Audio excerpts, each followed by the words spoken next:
Hello and welcome to the Leave, Laugh, Love podcast. We're your hosts, Evelyn and Veronica.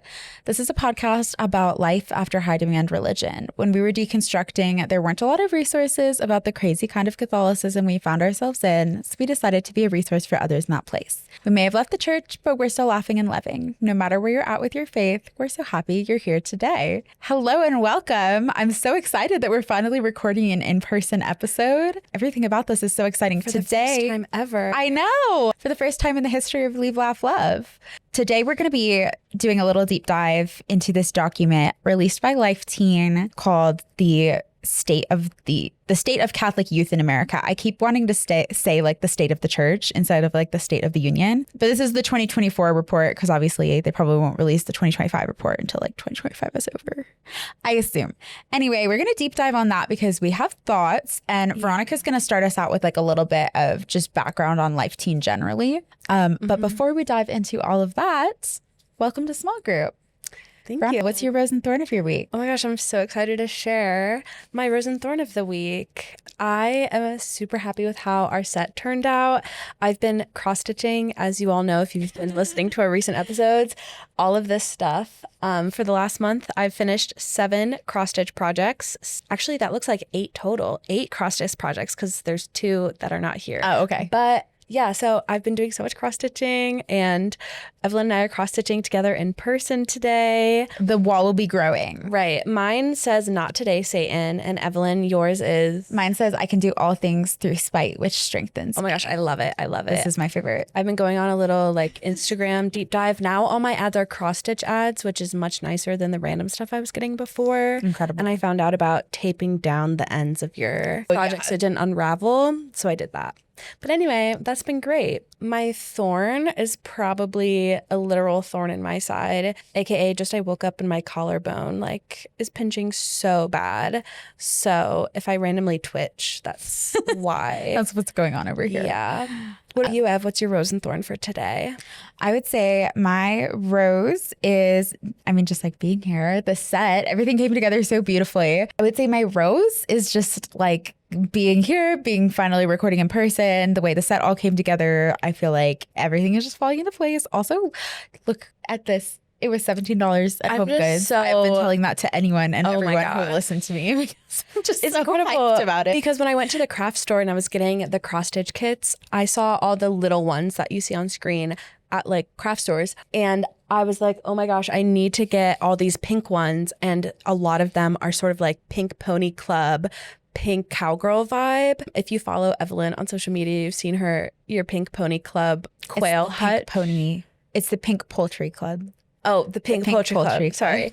But it's like a very similar aesthetic and vibes. And I think it's iconic. And I thought it was perfect to tie together our aesthetic and our interest for the show. So yeah. And then so then finding this like pastel pink cowgirl vibe art. And it wasn't like $40 like a lot of canvas art can be at Home Goods. Incredible. So yeah, that's my rose. I would say my thorn is that I'm just exhausted. But what's new? What's new? All right. Veronica, do you want to give us our little background spiel on LifeTeen? So we're going to mainly be talking about this document that Evelyn found online, but I want to just give a little intro to LifeTeen and their history if you aren't already familiar with them, but also highlight a couple things that I think is important to set the stage for the document.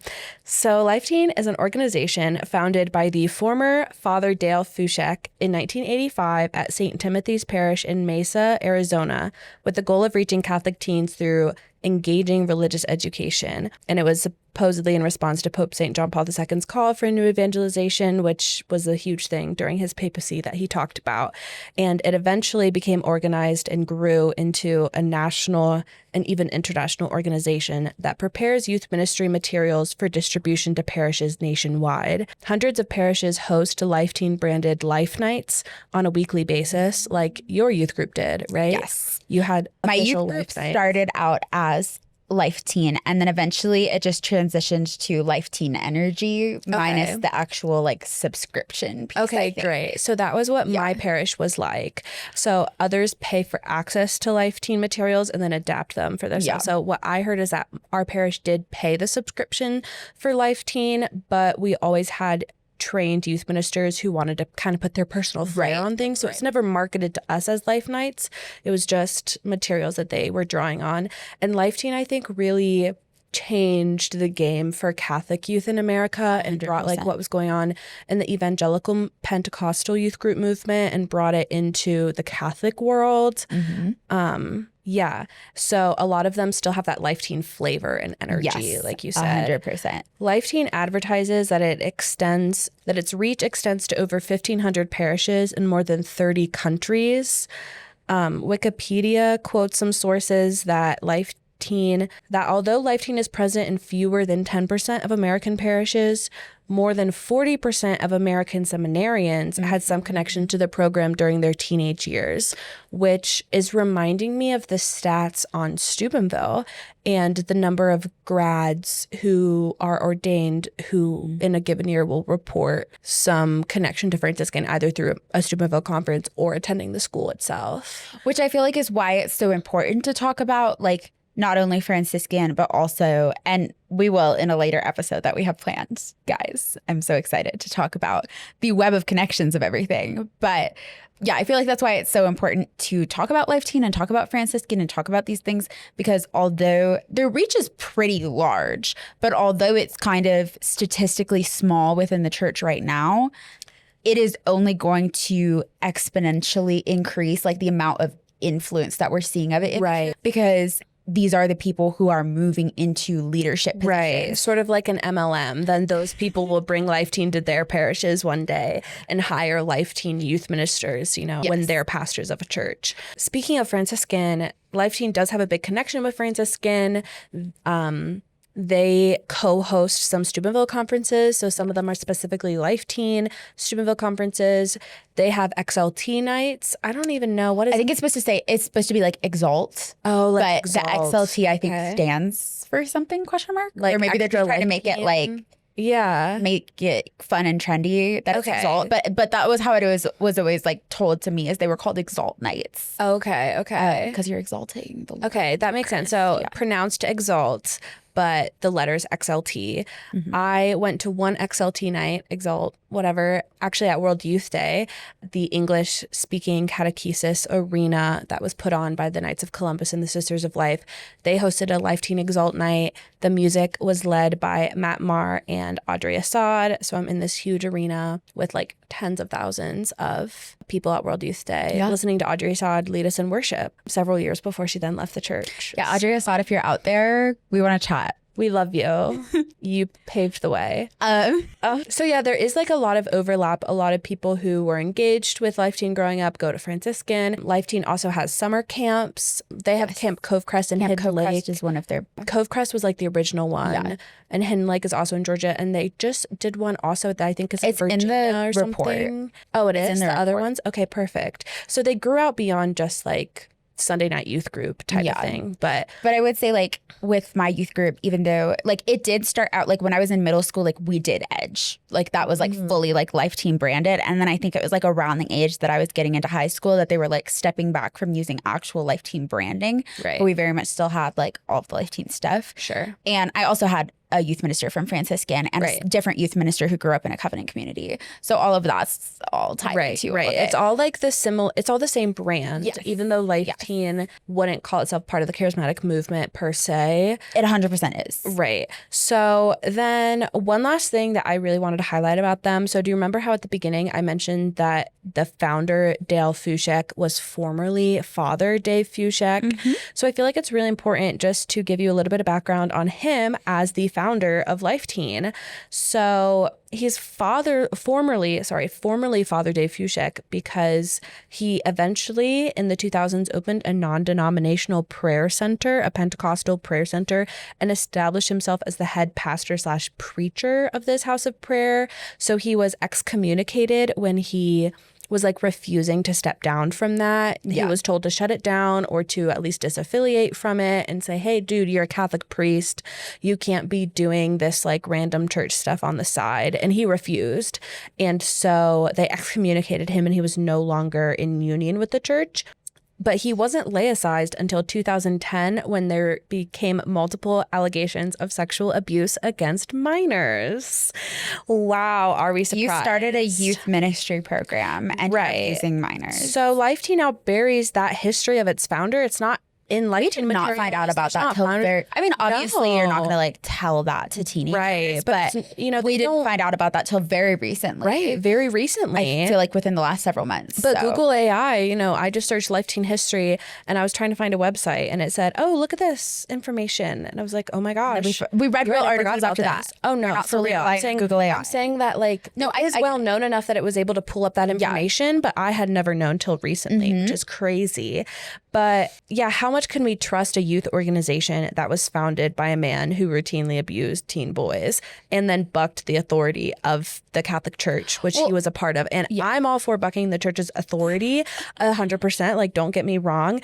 But are the parents who send their kids to life nights every Sunday, like that's, I think, seems to be this big problem that LifeTeen was started by this guy who abandoned the Catholic Church for the Pentecostal non-denominational movement and was also abusing people. And he's still a pastor of that center. Right. He's still involved at that. Right. He's involved. So yeah, I mean, I think it's important to know, just because there is this whole phenomenon that I feel like, especially in the stuff that I've been doing on like TikTok for a long time now, I've connected with a lot of people who are Catholics not from the United States, who are just like completely astounded at the world of Catholicism. And there's a lot of people who are Catholics within the United States who are completely astounded at this world of Catholicism. But I think it's important to note that within America, there's been a lot of things that have begun to tie evangelical Pentecostal practices. And that's not to say the church does not have its own shit on its own. Like, don't get me wrong. But I do think it is an important thing to note when we're talking about this, because I don't know, like maybe it means you care about it even if you are a Catholic, you know, even if you believe, if you submit to Rome. Right. You believe in the Orthodox teaching of the Catholic Church. Right. I feel you may want to know this. And there's a lot more that we're going to get into in this report where we can kind of dive more into our like experiences with it and our thoughts on like the wording of just the way they do a lot of this. It's a, what is it? It's like a 36-page document or something like that. So yeah, 36. Yeah. Okay. Yeah. So I just like maybe I'll talk about this more later when we talk about our personal experiences with youth ministry, actually, because there was one more thing, but go for it. I'm so ready. I'm excited. So, okay, literally one page. I mean, it's technically page 3 because it's after like the title page and the table of contents. But it says introduction. And there's so much I need to read to you just from the introduction because they're all significant. Okay. LifeTeen engages over 160,000 teens globally each week, which is like a pretty significant amount, you know, like it doesn't feel significant, I guess, if you compare it to like the population of the world. But I don't know. I feel like that's a number for a Catholic youth ministry program, no one else can rival. No one else can say that. Oh, 100%. So another piece from the intro, it says, today's teens navigate a barrage of pressures that were intensified by the pandemic, from social media's dominance of their lives to depression, gender dysphoria, and political division. These pressures lead to disillusionment and a profound lack of genuine connection. Can we go back to the list? Depression. So social media has led to what? Depression? From social media's a barrage of pressures that were intensified by the pandemic, from social media's dominance of their lives to depression, gender dysphoria, and political division. I love how gender dysphoria is just like, they're just like, we have to throw in the little culture war point. Those are the 4 big things. Social media, depression, gender dysphoria, and political division. Right. Those are the 4 problems plaguing the youth of America, according to LifeTeen. Definitely nothing about school shootings. That's not plaguing the youth. Yeah. Why do you think the youth are depressed? It's not just because of the COVID. Plaguing. Lovely. Okay. So yeah, these pressures lead to disillusionment and a profound lack of genuine connection. This complex landscape offers a pivotal opportunity for Catholic ministry, as teens' deep-seated desire to belonging and authentic relationships has never been more critical. The importance of engaging young people in our faith cannot be overstated. While previous generations returned to their faith in adulthood, this does not hold true with today's generation of youth. Instead, the youth need to be actively engaged with during their pivotal teen years. Therefore, parishes must take an active role in our youth's spiritual and developmental journeys. Our outreach must be urgent, thoughtful, and pastoral. And this part I just wanted to talk about because I feel like, I mean, I don't know. Sometimes I like hear myself talking and I like hear my little former Catholic life voice in the back of my head being like, that's not crazy. We want to get in at these important stages because we believe that this is like the one way to salvation and happiness. So I'm not really trying to like say anything about it from that perspective, but I do think it's kind of interesting to come into this being like, oh, these are a psychologically vulnerable population. That's the time. Like, right. That's the time is when their brains are not yet formed. I mean, but it's true. That's like It's the best true. time to get It's someone. true. But I just feel that there is something manipulative about that I don't quite know how to articulate. That's fine. We will be coming back to that for sure. Okay. The next thing I highlighted, this is on page 7. Recent Pew research shows that religious disaffiliation typically happens between the ages of 15 and 29. We need to engage, catechize, and disciple young people and their families before they make life's crucial decisions. What is life's crucial decisions? My God, whether you stay in the church, whether you get married in the, like what? Well, this is what I was going to say. I actually think I think this is kind of the thing that people say about, sorry, not to always compare this to Mormonism.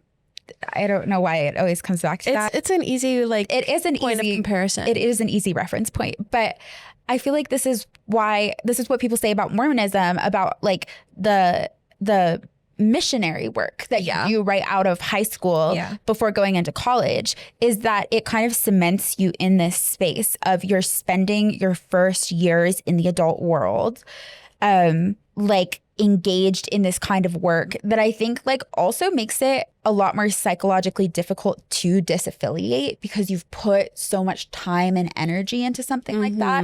You've lost 2 years that most people are in college, blah, blah, blah.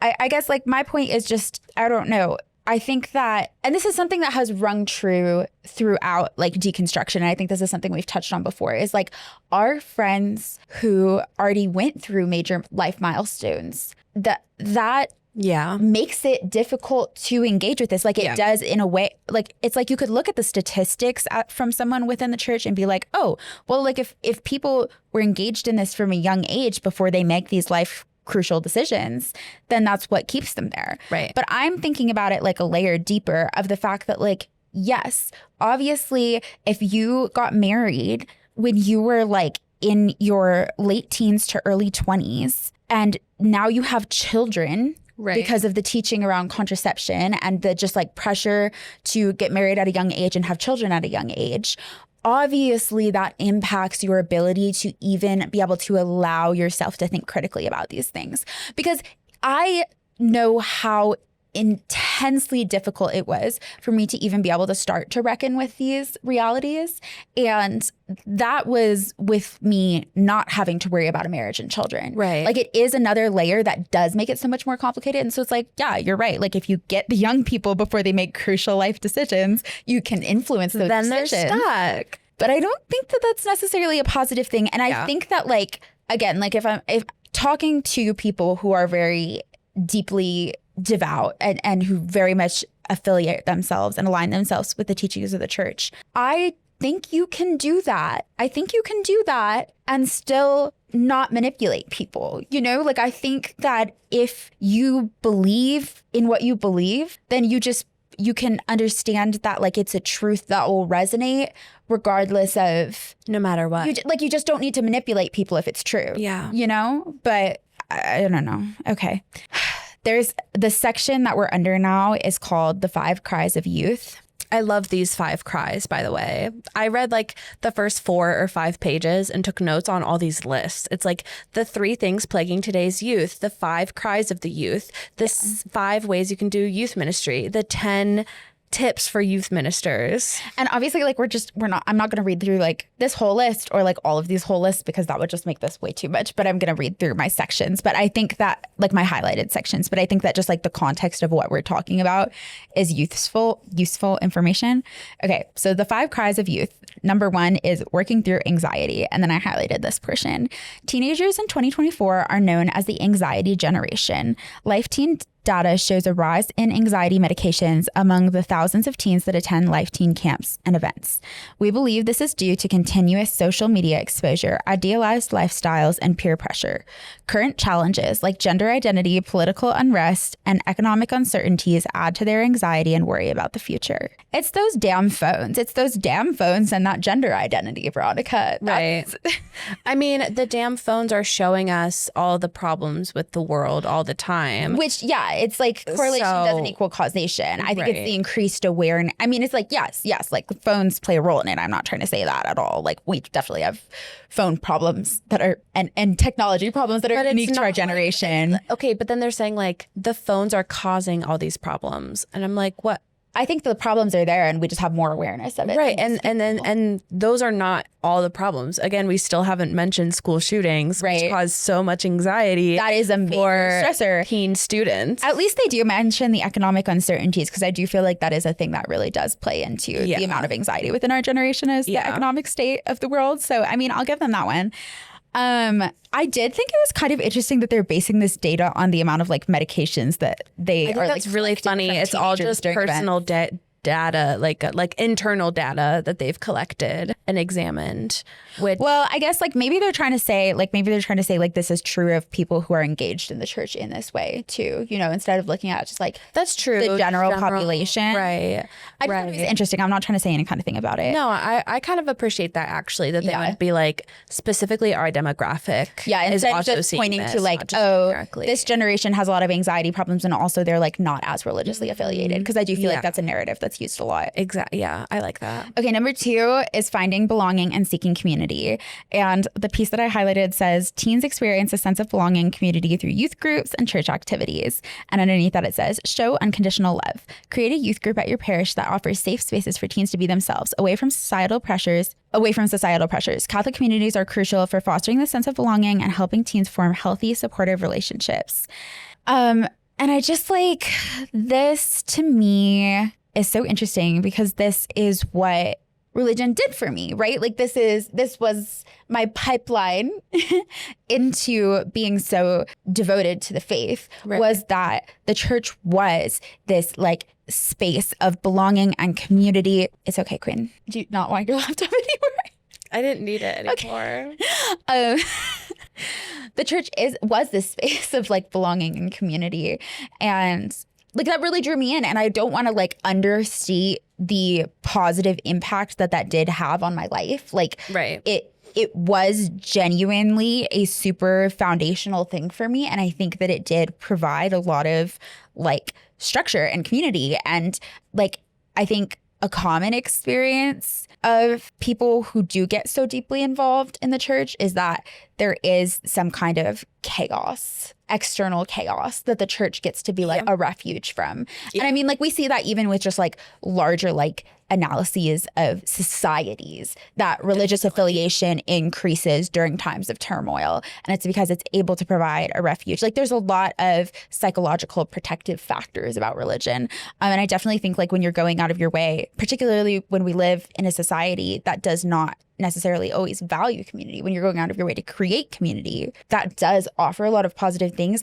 I just think that what then made it so tricky for me mentally is that the community is what drew me in. I did get very deeply into all of the theology of it. But then as the theology was falling apart for me, I knew that I was also going to lose the community. Right. Like it was your whole community and now you've lost that community that it gave you. But the community was supposed to be something that was so good for you. Right. It's like, it is a big perk. Like it is something that draws you in and gives you that stability that you 100%. I just think it's hard when it's conditional, right? Like you're not creating a safe space.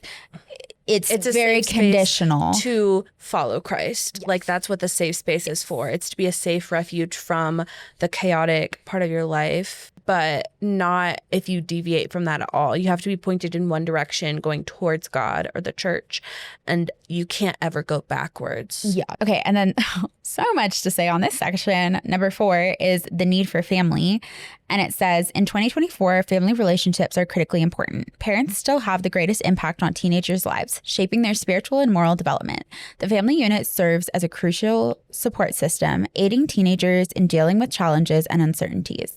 However, due to the increasing prevalence of divorce, second marriages, and non-traditional family structures, teenagers now have more complex definitions of family and family support systems than before, which is true. I think that we do live in a time in history where, first of all, those things are more prevalent due to, a number of factors within society that just allow people independence to make those kinds of decisions. And I do think that we live in an era where a lot of people do have more unconventional family structure, more complex family structures. And I think that's something that's even talked about a lot within the queer community, is this concept of chosen family, and family being something that extends beyond.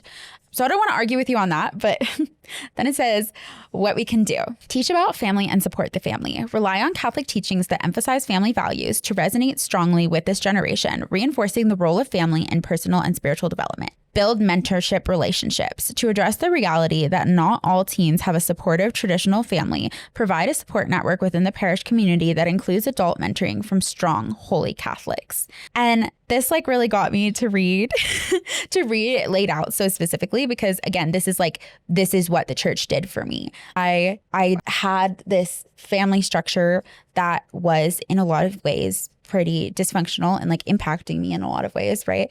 And the church was able to provide this idea that if you do things our way, if you do things this way, you won't have these problems, right? You will be able to create a family of your own that does not have all of these dysfunctional pieces to it. And I think that's something that's really compelling to an underdeveloped, vulnerable teenage brain who is just experiencing a lot of hurt and a lot of pain because of brokenness existing around them. And I think it's very harmful to be oh, but guess what? Actually, we have the solution. If you just follow our roadmap of the exact way you're supposed to live your life and you devote everything to this, you will get to avoid that. I think that was extremely compelling for me. And the emphasis on family and the emphasis on relationship with God. And again, I'm not trying to say those aren't good things. There is a lot of data to support the fact that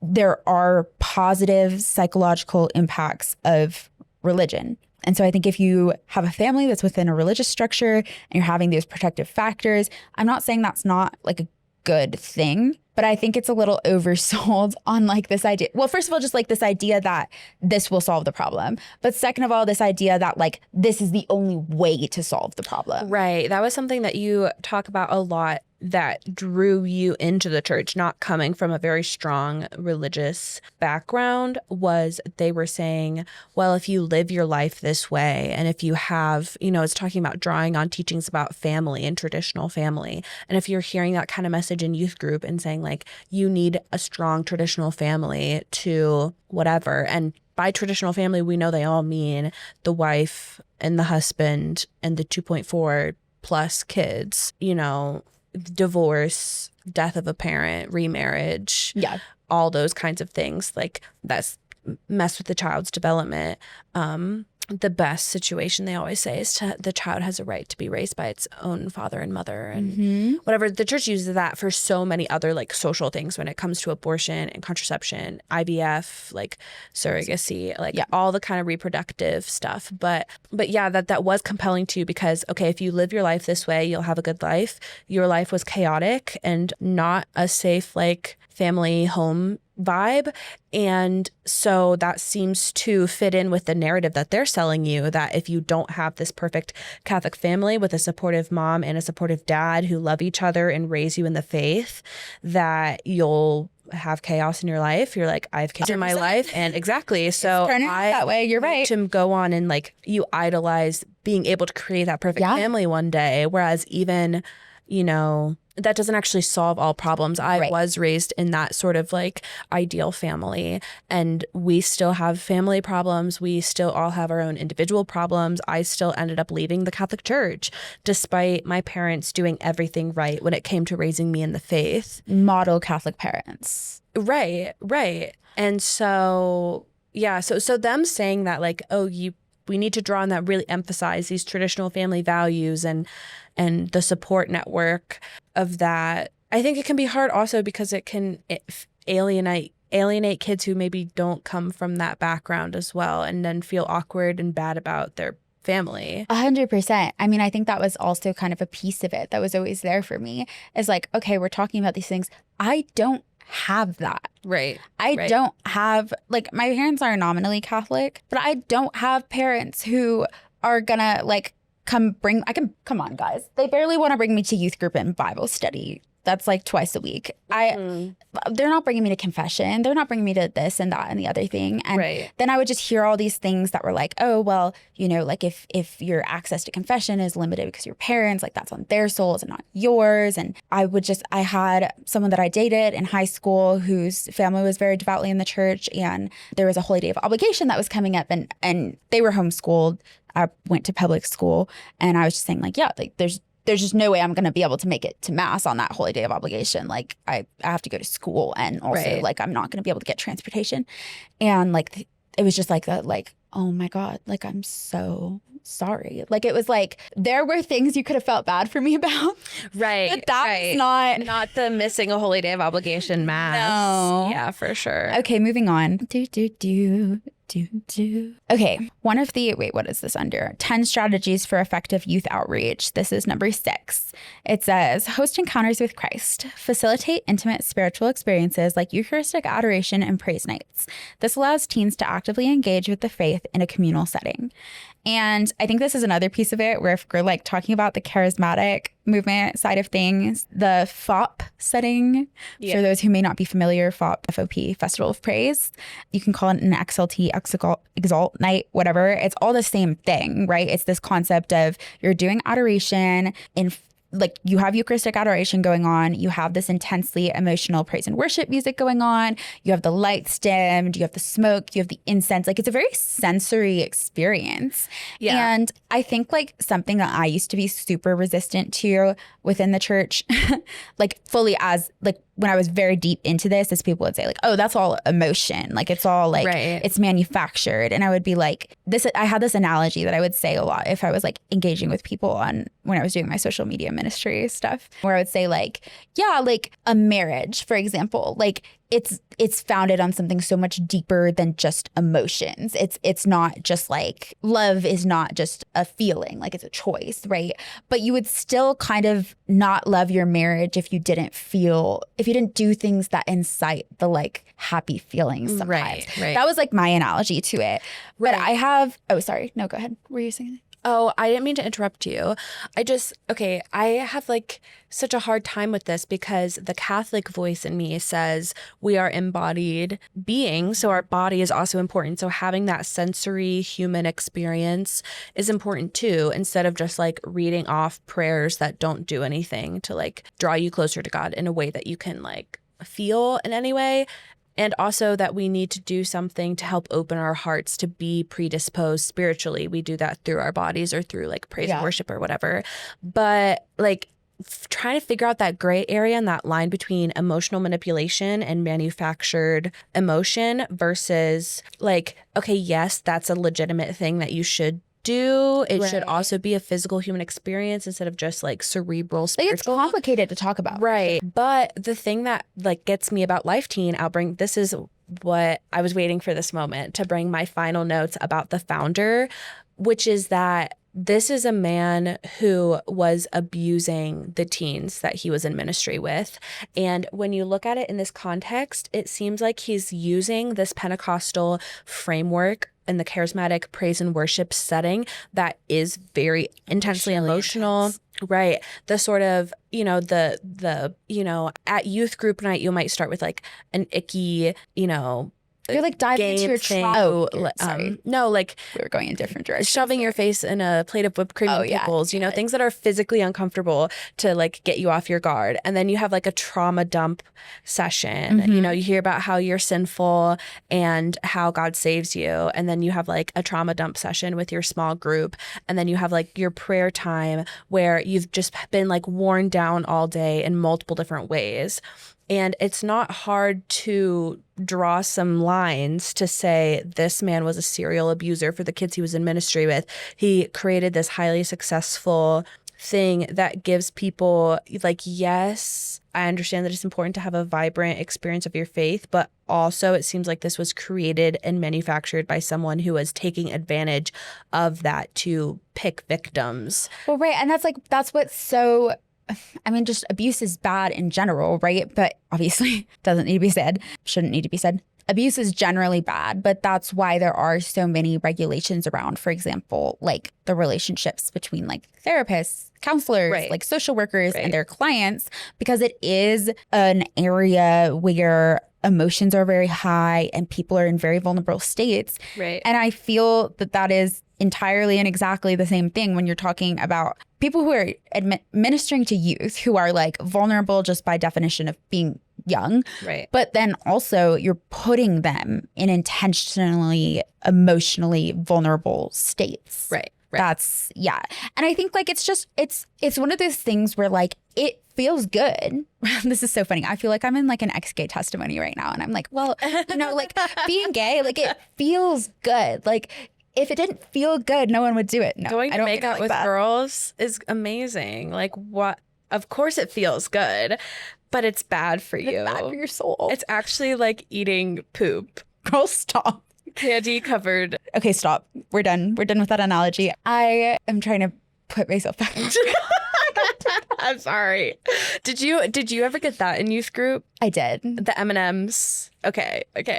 I'm glad it's not just me. That's what I was. Okay. Anyway, it's one of those things where it's like, I think that it does feel good. And I think like, I don't know, this has been a common phrase with a lot of people that I've been trying to explain this world to recently, is that like people don't put themselves in harmful situations if there's not benefits, you know, right? Like there's always going to be some piece of it that is genuinely beneficial, but that piece is always like married to something that is quite harmful. And I think that just the with the concept of like healing ministry, with the like pseudo healing ministry, like it's like healing ministry itself already bad, but at least we're kind of working one-on-one with an individual. But now you're like putting it into like a mass group where that's when it like the feeling is, it's so euphoric. It is being in that setting. Like if you've ever been to a healing mass or a very charismatic event where not only do they bring Jesus around and everybody's getting really emotional, lifting their hands in praise to these really dramatic worship songs, but a healing where you have like a speaker who talks about healing and then invites you to come up for prayer, and they go down the line putting their hands on you, and everybody's being slain in the spirit and fainting and falling down, and you're having this intense moment where you're like looking face to face with this person who was so inspiring just now, and they have their hands on your head, and like the euphoric moment in the sense of the Holy Spirit is very strong, and it is very appealing. You're always going to be chasing that high. Well, and then they like come at you for that because they're like, we're on the mountaintop right now. Like this retreat is the mountaintop experience. But Peter tried to pitch his tent at the top of the mountain, and they said, no, we're not setting up camp here. You can't live on the mountaintop. You have to go out and preach about this experience to the world now. Like, it's like they create an emotionally intense experience, and they're like, but don't always be seeking the emotionally intense experience that we've created for you. Do you want to go back next year, right? Like, yes. Okay, moving on. I did highlight this stat. Oh, wait, sorry. This is not the one I was thinking of. So never mind. Ignore my preface. 24% of young people without adult mentors say they feel 24% of young people without adult mentors say they never feel their lives have meaning and purpose. Just one adult mentor drops that to 6%. Wow. Anyway, I should have looked into that resource. I'm actually curious to look into that resource. But I think that's interesting because, you know, I'm not saying like that like adult mentors are good. Like this is the whole thing of like Veronica has. I'm going to try to pull up a stat that made me think of. Keep talking. Okay. I like, yes, we want to have adult mentors, but I think it's difficult when you're saying, oh, we're going to take these young people who don't feel like they have meaning and purpose in their lives, and then we're going to prescribe to them the only way that we believe you can have meaning and purpose in your life. Okay, Veronica, what's the stat? Okay, you just gave some stats about 24% of youth with no adult mentor say they don't have any meaning or purpose in life. Only 6% with at least one adult mentor. Like if you have one adult mentor, it drops to 6%. Right. So the Trevor Project has released some data in 2019. So LGBTQ youth who report having at least one accepting adult were 40% less likely to report a suicide attempt in the past year. So, you know, if you like your statistics so much, I mean, they're right. Like that is exactly though. Definitely true. Having like supportive an adults is important. Right. I do think it's difficult when that supportive adult is. Some people find mentors and coaches. Exactly. There's a lot of different ways to have supportive adults in your life. I think what's tricky when I read LifeTeen's saying this is that I know that they would believe that a good mentor, good adult mentor would be prescribing you a particular way of living. I'm not going to be a good adult mentor. Oh, no. Okay. There's like a little infographic page called Our Impact, and it's like 37 plus years leading teens to Christ. 1,600 plus parishes with a current LifeTeen program, and LifeTeen is found in 30 countries. Those are just some fun facts. Over 1 million teens have attended a LifeTeen program, camp, or event. 1 million. Over 1 million teens. Is that individual events? Well, they're saying teens have attended. So yeah, I don't would hit. Yeah, if they were counting. I feel like they're attempting to avoid overlap. Like I'm sure they have some way of like measuring this data where every time you register for one of these things, like your name's in a database, like I think they can like filter out individual that it's like separate individual people. Wow. There's 300 plus young LifeTeen missionaries who evangelize youth each year at camps and events worldwide. 35% of seminarians come from parishes implementing LifeTeen. And then there's a quote from Cardinal Dolan that says 30% of our current seminarians have had a touch point with LifeTeen, and add to that, not just vocations to the priesthood and consecrated religious life, but countless faithful marriages and families have come out of this enlightened movement. Okay, then they have some like packages explaining their thing. Now we get to the part. Okay, this is the part about the youth camps, events, and experiences. Perfect. So they have the LifeTeen summer camps, which it says their goal is to deepen teens' spiritual lives in a home away from home setting. Activities, daily mass, small group formation, worship, and sacramental encounters.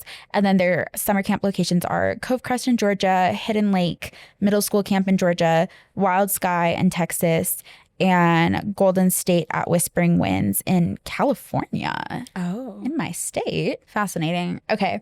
And then they have events for teens and young adults are their Exalt Eucharistic Adoration, Deep Spiritual Engagement, LifeTeen Leadership Conference, Leadership and Discipleship Training for Young Leaders in High School, and Steubenville Conferences. LifeTeen partners with Franciscan University to sponsor intense evangelizing encounters for teens, multiple locations and dates. So yeah, they are affiliated with Franciscan University. I had someone in my comment section who like worked for LifeTeen once trying to tell me like, oh no, I don't think it's actually like officially affiliated with Franciscan. I'm like, yeah, well, actually it's not, overall it isn't, but they have official partnerships, like. Well, and I think the thing is like LifeTeen is like the base, right? Like it's like LifeTeen is reaching, if we're talking in pyramid scheme terms, like LifeTeen is like the kind of like base that's like reaching like the large audience. Right. And then like LifeTeen parishes are going to be exposed to and encouraged to bring their children to these Steubenville conferences, right, which ultimately, I mean, they're like emotionally manipulative. They're emotionally manipulative in general, but they're also marketing events for the university. Right. And the kind of parishes that would have LifeTeen would also be the kind of parishes that would hire youth ministers from Franciscan 100%. And the kind of places that youth ministers who graduate from Franciscan would start looking at jobs for at 100%. LifeTeen parishes. And so there is like a very symbiotic relationship where the people staffing LifeTeen come from Franciscan. The people who go to Franciscan are being funneled from LifeTeen. So it's like one big circle, and it's like very similar spiritualities. And they do have official partnerships where they do ministry together. Mm-hmm. And not just in this like unofficial way that there's a lot of overlap. Okay. Can I tell you a really funny my favorite LifeTeen story is that I was baptized at a LifeTeen mass in Florida. I always forget about this fact. By a man named Merrill Dickey, who then left the priesthood to be with his boyfriend. And we love that for him. Yeah. It was preordained. It was prophetic. It was prophetic. So in case you were wondering, like, if you should be concerned about your kid, if Merrill Dickey baptized them, maybe. Then, I mean, maybe actually there is some deeper spiritual things, even though theologically that's not true. I think spiritually people could argue that, and I'm walking proof of that fact. All right. Well, thank you guys so much for joining us on this deep dive. Thank you for reading that whole document, because I read part of it on the plane yesterday and texted you, like, this sucks. I don't even think I said anything. I think all you did not give me any actual, like, I just said I'm reading thoughts. This document, period. It was just... Yeah. Like, I still don't remember how I stumbled upon this. I was like looking up some kind of like note. It was like we were recording a different episode and I was looking up some kind of note about something, and then I came up because that was when we also found the LifeTeen founder stuff.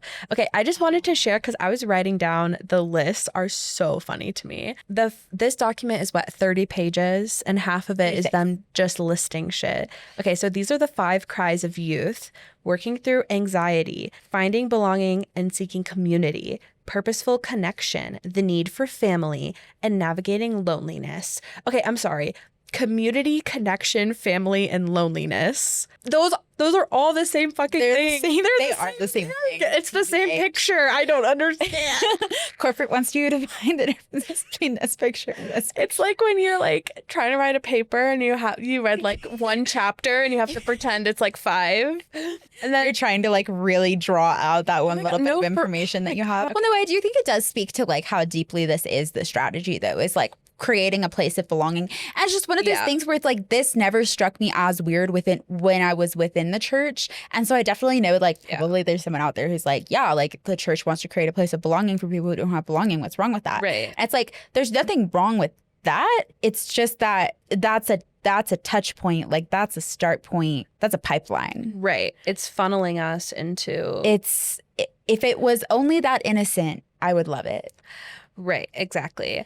Okay, this is the last list I'll read. You can find the document linked in the show notes, which we're actually going to have this time, promise. Here are the 5 models and strategies to reach Catholic youth. So, they say, here are the problems that today's youth face, right? These are the cries of the youth. Here are the different options for approaching that. Number 1 is do nothing. Simply don't do anything for youth. And they're like, that one's not effective. Do something. Something's always better than nothing, but this is the Lone Ranger approach, where you have like one youth minister and no core team backing them up and no resources, and they're offering something, but it's not very good. You have the digital model, which is hands-off approach using Catholic apps, social media content, and YouTube videos from probably Ascension Presents and LifeTeen and Franciscan to offer like digital offerings to the kids. Then you have small group only youth group, which I haven't really seen this. I've never heard of this being particularly, a thing, but maybe it's a thing somewhere. Okay, so this is like individual groups of 4 to 5 teens who meet together individually without a larger group session ever. So this provides a sense of belonging, but the numbers don't really grow, according to LifeTeen. Now, I would say that I've only seen like the small group model used in conjunction with the larger youth group model. Yeah. So this is the sustainable model, which is the large group formation with adult mentors, which to be aged, like if you have a youth group, like that is the main youth group. Like the thing I've seen the most is do something, the Lone Ranger approach, where you might have a youth minister who doesn't have a lot of resources, is very common. But then a large group formation with adult mentors, I would say, is like the most common, because it is the most sustainable and effective. And often that's like paired with small groups to give people that smaller, like individual sense of connection. Especially if it's like a larger parish. Right. Yeah, exactly. Which I think I think like they're right about what they're saying, which is if you have the Lone Ranger approach where you have one unsupported youth minister, I mean, one of the things they were saying is there's like no continuity if that youth minister moves on. Right. And then also there's just like only so much one person can do. It's like, I'm not disputing you guys on any stuff. The reason why I wanted to say that is just because it was very funny to me. Like the whole thing with all their lists, they make it so dramatic. Like, it's like we really didn't need 5 steps. You could have just said like, exactly. we could have maybe Kids are done 3. lonely. Like, Right. don't do nothing. Right. Do something but not a lot. Or Right. do it our way. Right. Right. It's supposed to be this report on the state of Catholic youth of today, right? And it reads like an ad. In fact, it is not only an ad, it is an ad. It includes the numbers, which I've always wanted to know what are the numbers of that LifeTeen actually costs. I was surprised by how cheap it is. I know. that was something that struck me as well, is that it's a lot more affordable. Well, so there's different packages. There for small, rural, and urban parishes, the cost is $50 a month or $500 a year, depending on whether you subscribe monthly or annually. Okay. For their like high school package, it's $9.95 a year for print and digital, or $7.95 a year for digital only. And then for their confirmation catechesis program, which I did in fact definitely go through, your first year is $2.99 and subsequent years are $1.99. But if you have a current LifeTeen subscription and you're just adding this on, it's $1.99 for your first year and $99 for subsequent years. Oh my God. And then they have all the stuff for like Edge. The Edge support is $700 a year for print and digital, whatever. We don't need middle school. There's Edge middle school. LifeTeen is high school, but it's all LifeTeen. They have a lot of different packages, but I did think the pricing was surprisingly affordable. Let's just say $750 per year. Sounds like a good median. What was the parish? 106,000. What does the report say? Oh, 1,600 parishes approximately. Oh, 1,600? 1,600 parishes? 1,600 parishes approximately use. I don't know what I was doing with that math. Okay, so just on their subscription alone, they're netting $1.2 million in sales. That's not as much as I would have thought, honestly. No, but again, that's just for their like materials. Bless you. They're getting That's true. They have other stuff with the conferences, with especially like Cove Crest and stuff. Those are expensive. Oh, I'm sure the camps They're are like a big $800 for a 5-day camp. Yeah, I mean, I guess I don't want to dive. I don't want to knock that too much without knowing. No, it doesn't seem like an unreasonable cost. I know that there's a lot of stuff that goes on behind the scenes, particularly if you're doing stuff with youth. There's a lot, like that's an insurance. That's going to be a heavy insurance premium. Yeah. If you're doing like the camps with youth where they're like kayaking and no, I just have always been really curious, like what do the numbers end up looking like for this stuff? And then I was so happy to just get that. And now we know, that's just a conservative estimate. But so I guess just to wrap it up, in summary, like LifeTeen is doing some good things, or they're trying to. I think that that's the point that I want to make, is that like a lot of people who are involved within it are genuinely trying to do good things. Right. But I do think it is important to be able to take a step back and kind of have like a realistic view of this, right? Not from just within the mission that you're trying to accomplish, but just like bigger picture. This is not perhaps it's creating something that is by nature unsustainable. It's almost addictive. That's what I would want to say about like where we were talking about how like they create this emotional high, but then they tell you don't chase the high all the time, but like you're going to keep coming back for more because like nothing else is going to be like that emotional high. I don't love that model, I have to say. And I don't think that it's necessarily sustainable. And this is something that we can get into more later when we're going into the whole network of the thing. I just was chatting with Veronica and I were both just chatting with 2 girls who grew up in the Covenant community in Steubenville that was involved in the formation of Franciscan University into what it is today. And I was talking about 2 girls I know who, like, from when I attended Franciscan, who are now like residing within a Covenant community. And I was like, yeah, I don't know exactly what the pipeline was there. Like, I don't know their exact path of how they got there. But what one of those girls said to me was like, unfortunately, this model of like youth ministry and then also of like community life within when you're on campus. Yeah. It is creating someone who does not know how to live without that. And that is the Covenant community in a nutshell pipeline of it. Essentially, like you're forming people's brains from a very young age to have a difficult time functioning without this level of structure and support and emotional high. And that's not a bad thing. I feel like it is good for us as humans to have like structure and community and support. Well, yeah, it's like we need community support, but the church kind of has the market cornered on You that. don't need to create a world where people are dependent on the specific type of community that you've created. Right. Like, obviously, It's we one all of the need only ones communities out there. Yes, First it is of all, very so it's not like you organized. can leave the church and join a different kind of organized community. They're all like cult farming communes. Well, but I guess I would say like the thing that I'm kind of growing into as I have been spending more time outside the church is that I think what happened a lot, not just within the Catholic world, I think kind of just within like our society generally, like it was like the charismatic renewal was coming alongside a lot of other stuff that was going on with like communes and like the hippie movement and all of this stuff. Like I do think like there was a point of like individualization that happened to a degree where people were really, really seeking community. But I just think like what I've kind of been growing into is that we don't need this kind of structured, organized community. We need more organic community. We don't need something. I just think wherever you have systems like this that, I mean, it's capitalistic, I guess is the way I would approach it. And not necessarily even in like a monetary, I'm not fully referring to that in a monetary way, but of a, like, if you're just trying to get, if your mission is to bring the most amount of people into this, then you're going to eventually create something. It's like profit, but the profit is the numbers. Exactly. Like, and that's something I actually feel like was talked about kind of a lot within the church, or at least within like my studies at Franciscan. We would talk about like, they would talk about porn, and they would talk about like processed foods and how like these things that have been like artificially manufactured to have people come back to them over and over again because of like the pleasure receptors in your brain. Like it's not, you know? Yeah. I guess I was trying to draw like that parallel to that, like, logic. No, I get it. It's like a thing that is addictive because it's pleasant, but it can also be harmful. Right, exactly. Long term. Yeah. Not to say that youth group like isn't positive for people, but it is like a very nuanced thing. And LifeTeen has a history and a goal in being highly influential in youth ministry.